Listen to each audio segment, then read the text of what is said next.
क्यों चुकाया जाए और इसलिए इस तरह की क्रिप्टो करेंसी का चलन तेजी से बढ़ रहा है। क्रिप्टो करेंसी में जो ट्रांजैक्शंस होता है बिल्कुल ठीक वैसा ही होता है जैसे वास्तविक जीवन में होता है। आपने वास्तविक जीवन में कहीं जाते हैं, आप किसी दुकान में पैसे देते हैं और पैसे देने के बाद आपको जो चीज़ खरीदना चाहते हैं आपको मिल जाती है।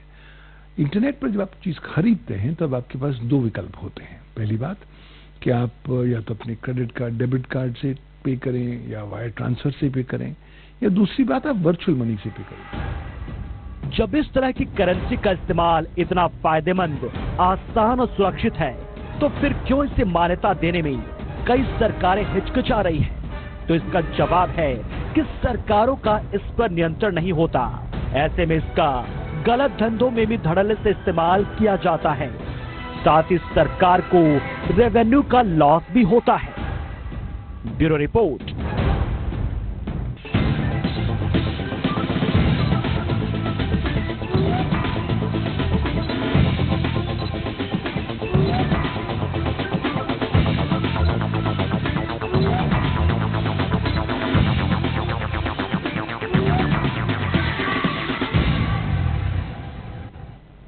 सरकार को रेवेन्यू का लॉस हो, ये बात तो कोई भी सरकार नहीं चाहेगी, क्योंकि सरकार के पास रेवेन्यू नहीं जाएगा तो फिर कोई भी सरकार सड़कें, परिवहन, शिक्षा और स्वास्थ्य के लिए पैसे कहां से लाएगी।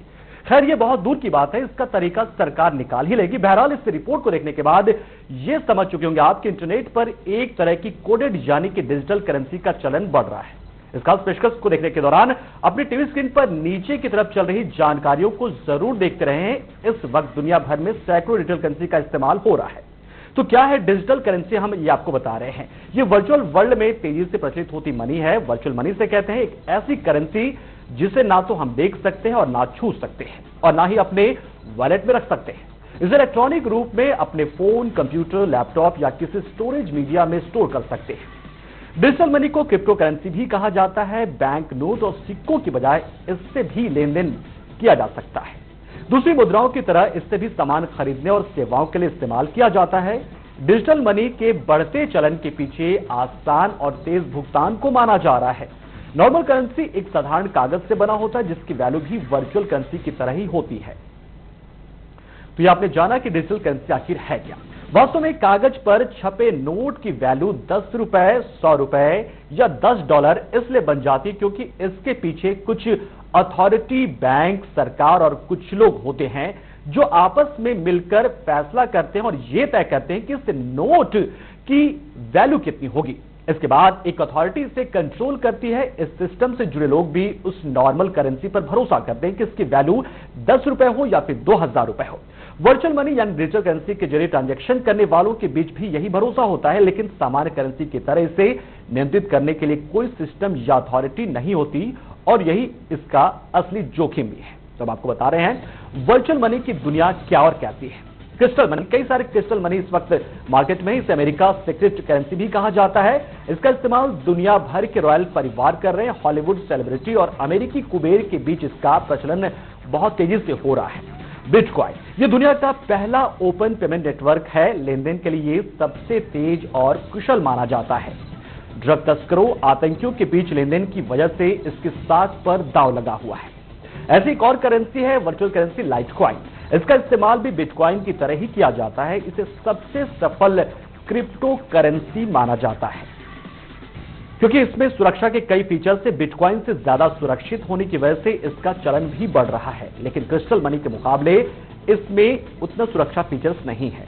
क्रिस्टल मनी सबसे सुरक्षित और सबसे तेज भुगतान करने वाला और साथ ही ये उन तमाम रॉयल फैमिलीज के बीच में, सेलिब्रिटीज के बीच बहुत ज्यादा इस्तेमाल किया जाता है।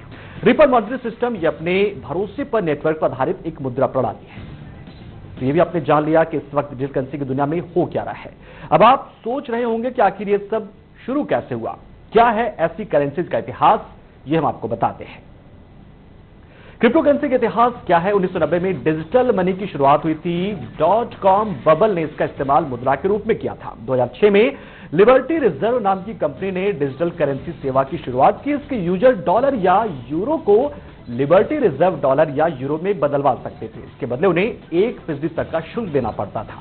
मनी लॉन्ड्रिंग में इस्तेमाल किए जाने के बाद अमेरिकी सरकार ने इस सेवा को तब बंद कर दिया था। इन दिनों डिजिटल करेंसी के रूप में बिटकॉइन को सबसे ज्यादा इस्तेमाल किया जा रहा है। इसके डिजाइन में SHA 256 कोड का इस्तेमाल किया गया है। अमेरिकी नेशनल सिक्योरिटी एजेंसी ने इसे डिजाइन किया है। यह एक क्रिप्टोग्राफिक है जो हैश फंक्शंस पर आधारित एक सेट है। 2011 में जारी हुए बिटकॉइन को सबसे सफल क्रिप्टो करेंसी माना जाता है क्योंकि इसमें SHA 256 के बजाय स्क्रिप्ट को हैश फंक्शंस के तौर पर शामिल किया गया है। बिटकॉइन के बढ़ते चलन के बीच एक और क्रिप्टो करेंसी का चलन तेजी से बढ़ रहा है।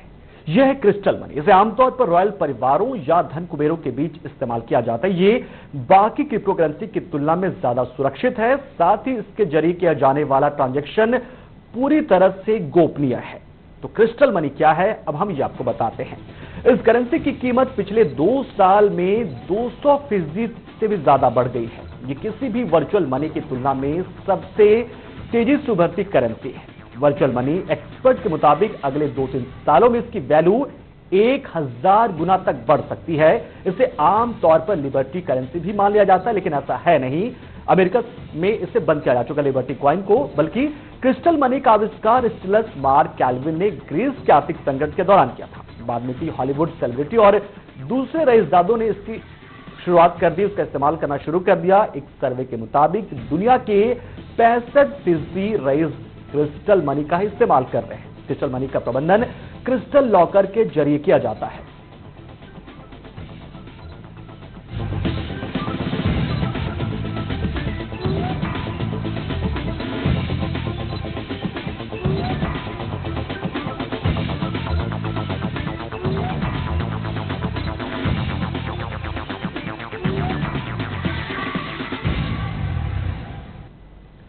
बिटकॉइन के बढ़ते चलन और गलत कामों में इसका इस्तेमाल किए जाने के बाद दूसरी डिजिटल करेंसी अब अपने लिए संभावनाएं तलाश रही है। इसी कड़ी में क्रिस्टल मनी भी अपना दायरा फैलाने की कोशिश में है, खासतौर से भारत में, क्योंकि यहां भी नोटबंदी के बाद से लोगों में डिजिटल पेमेंट का ट्रेंड देखने को मिल रहा है। लेकिन क्या ऐसी करेंसी वाकई में सुरक्षित है? जब फेक करेंसी बनाने में वक्त नहीं लगता तो डिजिटल करेंसी का डुप्लीकेशन क्यों नहीं हो सकता?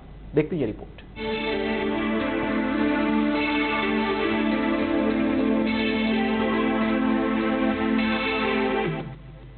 भारत तेजी से तरक्की कर रहा है। यहां के लोगों की परचेजिंग पावर तेजी से बढ़ रही है।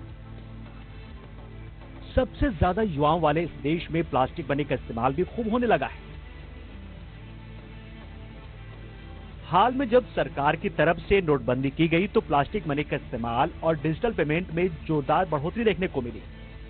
नोटबंदी के पीछे की सबसे बड़ी वजह बताई गई काले धन के रूप में रखी गई करेंसी। साथ ही अर्थव्यवस्था में मौजूद जाली नोट जो अंदर ही अंदर देश को खोखला करते रहते हैं। इसलिए यहाँ की सरकार की तरफ से डिजिटल पेमेंट को खूब बढ़ावा दिया जा रहा है। ऐसे में डिजिटल करेंसीज को यहाँ जबरदस्त संभावनाएं दिख रही है। ऐसे में सवाल है कि क्या डिजिटल मोड में या डिजिटल करेंसी से फ्रॉड नहीं हो सकता? क्या इनका डुप्लीकेशन नहीं हो सकता? बिटकॉइंस में फिलहाल अभी फेकिंग की कोई प्रकरण, कोई केस रिपोर्ट नहीं हुआ है। उसका कारण यह है कि एक बिटकॉइन को बनाने में बहुत सारा समय लगता है, बहुत सारा कंप्यूटिंग पावर लगता है और पूरी दुनिया भर में एक limited finite number of bitcoins ही बनाए जा सकते हैं। तो फिलहाल अभी ऐसे केस सामने नहीं आया क्योंकि ये क्रिप्टो करेंसी है, क्रिप्टोलॉजी के ऊपर आधारित है, जो एक बहुत ही सिक्योर तरह की टेक्नोलॉजी है और जो एक पर्टिकुलर एल्गोरिदम इस्तेमाल करती है ताकि इस बात को वो गारंटी कर सके ताकि उस एल्गोरिदम से उत्पन्न किया हुआ जो बिटकॉइन है वो अपने आप में अनूठा है और उसकी डुप्लीकेशन या उसकी पायरेसी फिलहाल इस तरह सामने नजर नहीं आ पाई है। वास्तव में इस तरह के ट्रांजैक्शन की सबसे बड़ी खासियत यही होती है कि यदि फ्रॉड होता भी है तो इसका रिकॉर्ड किसी न किसी रूप में सिस्टम में मौजूद रहता ही है। ये और बात है कि इसका इस्तेमाल गलत धंधों में भी किया जा सकता है। तो इसका जवाब है कि गलत धंधों में काले धन का इस्तेमाल भी खूब किया जाता रहा है, जिसका कोई रिकॉर्ड तक सरकार के पास नहीं होता। कम से कम डिजिटल करेंसी का रिकॉर्ड तो सरकार के पास किसी न किसी रूप में पहुंच ही जाएगा। Bureau report.